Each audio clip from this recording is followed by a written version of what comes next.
уважаеми колеги!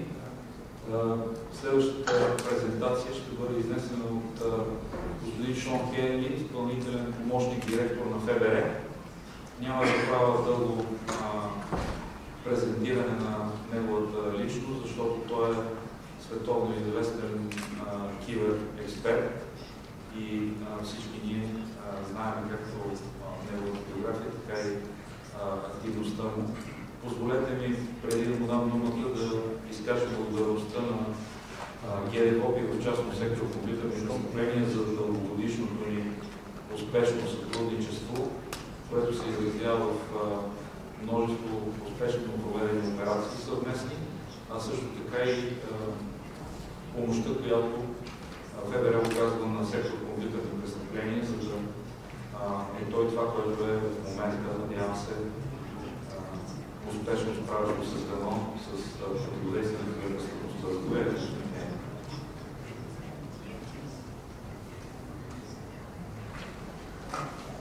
Thank you very much.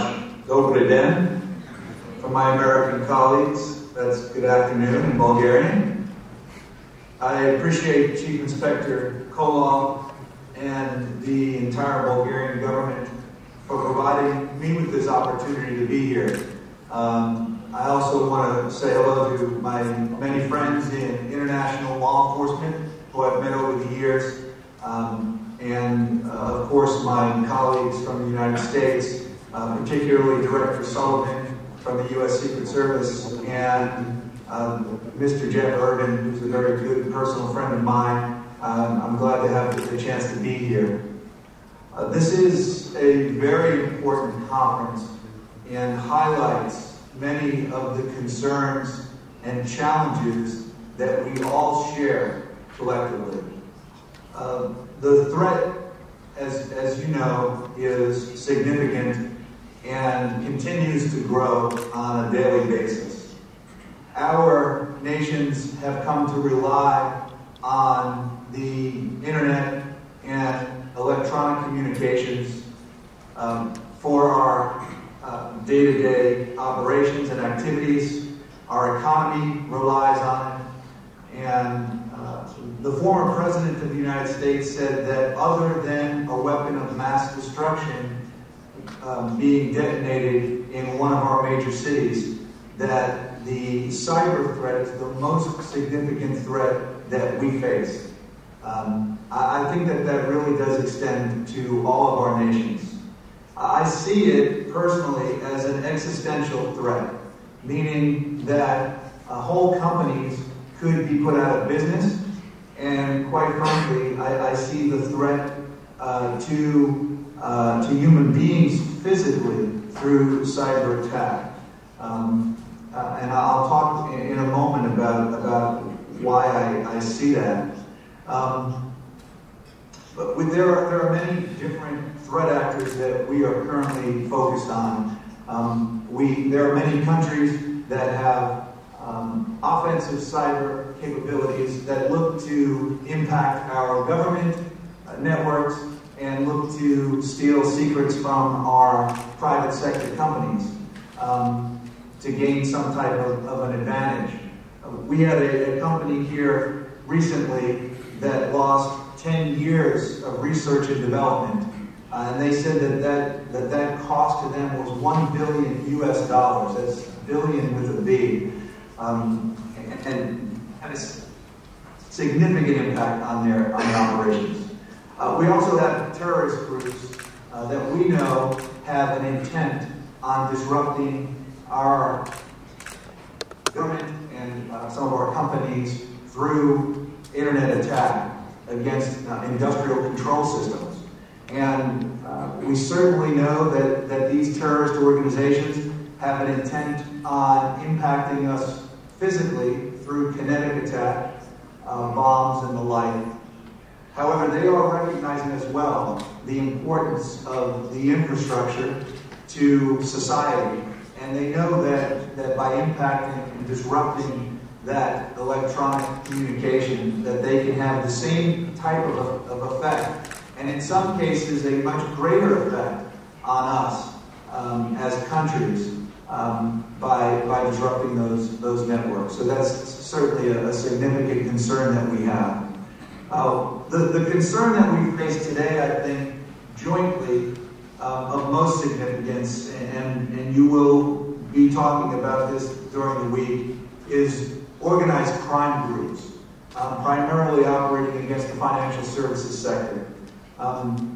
There's just a recent report that was done because it's often difficult for us to assess how broad this threat is.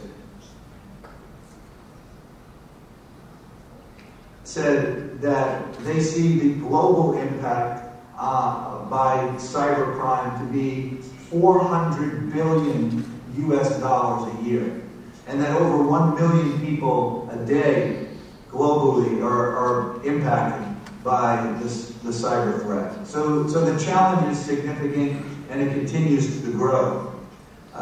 All of our jobs collectively are to combat this threat. So I think there has been some good news over the years, in the last couple of years particularly, that despite our adversaries' capabilities, we have made some great impact. The U.S. government has made the cyber threat a top priority, and we are devoting significant resources to it.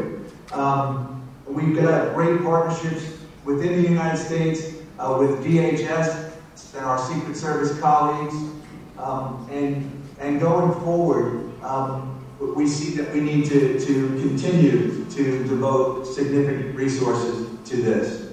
But we know we can't go it alone. And through the National Cyber Investigative Joint Task Force, we are bringing together the coordinated efforts and resources of 20 U.S. government agencies, including the Department of Homeland Security and the Secret Service, where we can share information. What we've tried to do is to focus on very specific threats, and we formed what we call threat focus cells, where we can focus on particular groups that are having impact, and developing subject matter experts against these particular groups. We're able to leverage all of our capabilities and bring our best game to the fight against our adversaries. The information we've been able to collect and share subsequently, both internal in the United States as well as externally to our partners, has really helped all of us, and there have been many great successes. I think that the international partnership, certainly the purpose of this meeting here in Sofia, is the most important piece for all of us. And we have had hundreds of international successes. I wanted to name just a few because some of our partners there in the room, I think they deserve to be recognized for their efforts. In Romania, for example, we're doing investigations, more than 300 arrests just in the last couple of years. Most recently, a case called Twisted Arrows, which was a joint investigation between the FBI and the United States Secret Service, working with the Romanian authorities, resulting in the largest search and arrest operation in Romanian history. In Bulgaria, it was mentioned about our embed with the Ministry of Interior, and the joint operations that developed from there and the information sharing that led to reduction in the threat from botnets. And our Bosnian colleagues, the information exchange that we just recently had, which allowed us to arrest the operator of a botnet that was more than 1 million nodes strong, the butterfly flutter, that was creating a threat to many of our countries. And only through that information sharing exchange were we able to have that impact. We've been partnering with Bosnia and Croatia on the Baltic Region Working Group, which has allowed us to infiltrate criminal hacking forums and botnet operators in the region. And then Greece and Hungary both working collaboratively on our Innocent Images International Task Force, where we've been able to take child predators off of the networks, people who are harming children in many of our countries, the next generation of our citizens. Moldova, many arrests related to automated clearinghouse fraud, again, only through the sharing of information. And then, of course, the Slovak police regarding search warrants that helped us to identify and arrest people who had been hacking into servers in the U.S. And with Turkey and other partners, the success we had with our dark market case, 2,500 different individuals who were involved in a collaborative effort to steal data globally and to sell it around the world. Really just a couple of examples that demonstrate the tremendous success that we've had. But that is not enough. This threat will continue to increase as more and more countries become interconnected.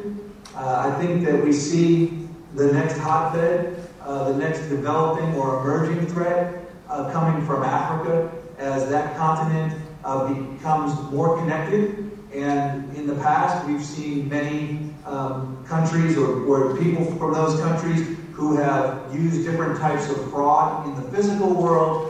And with their increased connectivity, they'll create, we believe, a significant threat to all of our economies by using the internet to promote their fraudulent activity.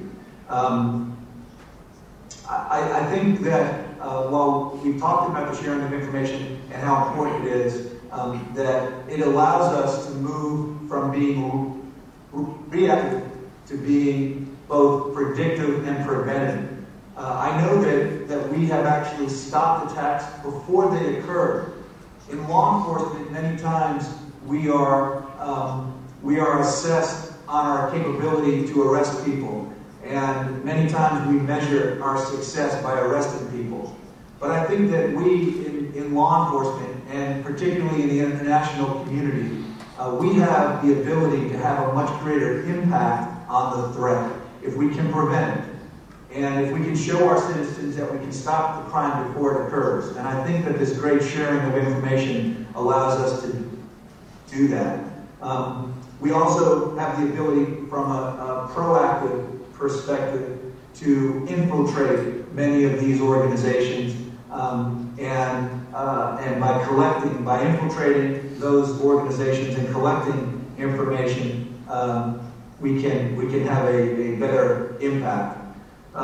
In the U.S. government, there is new legislation that our Congress is currently working on that will provide for greater penalties and will promote better information sharing between the private sector and the U.S. government. You all know that the private sector controls most of the computer networks, and we have to, while we work collaboratively together, law enforcement to law enforcement, we also need to work better with the private sector so that we can collect information that allows us to be more effective against our adversaries. We've also just recently promoted a new international strategy which the President had set out in this past spring, which I think will set an agenda for greater partnering, both law enforcement to law enforcement and law enforcement to industry. So those are just a few thoughts that I had. I really appreciate the chance to be here. This is such a tremendous threat against all of us, against our citizens, against our economies, and it's so important that we work together with each other to combat that threat. So I'd be happy to take any questions that you might have, if I can answer something specifically.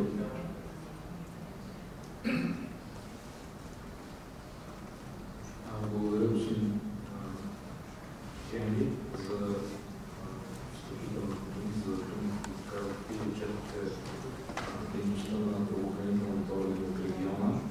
От вашето изказване си правих извод, че нашето сътрудничество, което е наистина на изключително ниво, ще продължи да се задълбочава, за да отговори на предизвикателствата на компютърната престъпност и осигуряване на една безопасна киберсреда в световен мащаб. Има ли въпроси? Госпожа Спасова.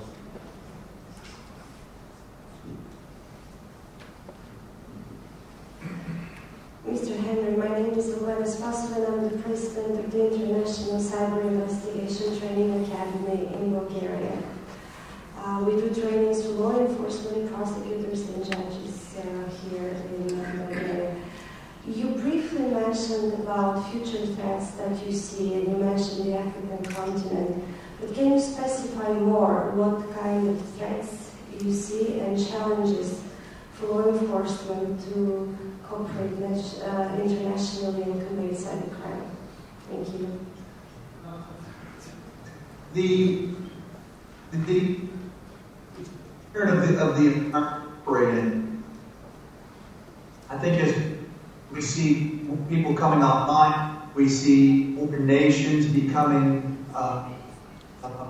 more, and as the technology changes, we see what I call the widening of the network. So, to clarify, 5 or 6 years ago, we really focused on computers that were networked in the office, at home. We were talking about CPUs generally. Then we moved to wireless laptops, and now we're into mobile devices, smartphones, Blackberries, where everybody is connected now. Our cars are connected to the internet. You can be driving down the road and your car can tell you that it's time for service. They're connected to the service repair stations. As more and more devices become networked, the broadening of that network creates more opportunities for our adversaries. As those opportunities present themselves, we'll see much more crime migrating to the network, which makes our challenges much more significant. The other part of that is difficulty in attribution and trying to actually identify who the adversary is. When we work in the physical world, if somebody were to rob the pool of potential subjects was limited to the number of people that were in the proximity of the bank at the time the bank robbery occurred. That dynamic doesn't exist because the pool of subjects is essentially equivalent to the number of people living on the earth.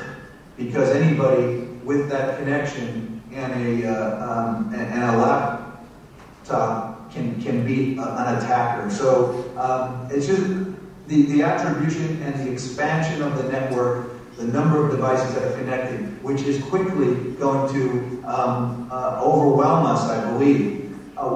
We've started moving some of our investigators who have worked primarily in the physical world to the cyber world, and because we recognize that that threat will increase and we have to reallocate resources. So I see that as a significant challenge going forward, and our need to stay on top of technology and in front of technology so we understand as it's developed how we can best use it in our fight.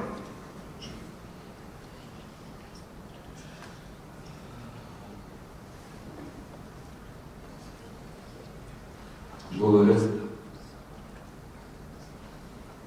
Има ли други въпроси? Hello, my name is Dr. Stoichik from Alpha Bank, Bulgaria. My question to you is, what's your current strategy regarding the activities like activism, namely WOSEC and WikiLeaks? Thank you. Another good question. I think, let me address the WikiLeaks piece of that. just to say that it identifies, I think, the concern we all should have about all threats to the network. So I have been speaking this afternoon primarily about remote access attack, where hackers have infiltrated the network. But we also have to consider people who are insiders, who have access to the network, can steal data by touching it through USB, through actually physically walking into the door with circuits or hard drives. I think that we have to be constantly aware of the other threats other than remote access to the network. In terms of hacktivists, I think that we've taken a strong stand on hacktivism. While in the United States, we pride ourselves on freedom of speech and recognize that it is an important component of our democracy. We won't accept people break law merely to promote their personal or political agenda. So when we see people who hack computers and deface websites, and they express themselves that they are just merely utilizing free speech, I think we've held them accountable and through arrests and prosecutions, and demonstrated that you can't break the law merely to promote your agenda or your thoughts. So I think we've been successful in that regard.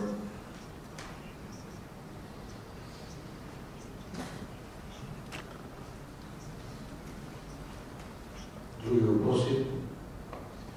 Благодаря, господин Хенри, за вашето участие.